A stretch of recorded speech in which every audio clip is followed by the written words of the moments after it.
SIR এর কারণে 2002 সালের ভোটার লিস্ট গুরুত্বপূর্ণ হয়ে দাঁড়িয়েছে সাধারণ মানুষের কাছে।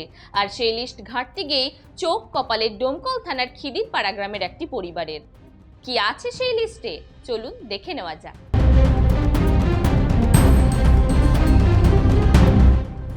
এবার আপনাদের দেখাবো ডোমকলের খিদিরপাড়ার একটি ভোটার লিস্ট।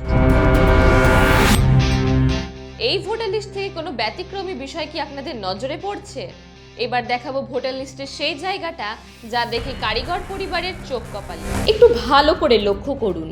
ক্রমিক নম্বর 80, নির্বাচকের নাম মাসাদুল কারিকর, সম্পর্কের জায়গায় লেখা পিতা, আর সম্পর্কিত ব্যক্তির নামের জায়গায় লেখা নাম পাওয়া যায়নি, অর্থাৎ মাসাদুলের পিতার নাম পাওয়া যায়নি। এখন লাখ টাকার প্রশ্ন, কেন পাওয়া গেল না পিতার নাম? তবে বিষয়টি নিয়ে এতদিন কেউ মাথা না ঘামালেও এসআইআর এর পর্বে কারিগর পরিবারের মাথা ব্যথার কারণ হয়ে দাঁড়িয়েছে ওই ভোটার তালিকা। সুনিতা, মুর্শিদাবাদের সর্বকালের সেরা এবং ঐতিহাসিক বস্ত্র প্রতিষ্ঠান। বিয়ের কেনাকাটা থেকে শীতের পোশাক, নামি ব্র্যান্ড, সেরা দাম, একটাই নাম সুনিতা।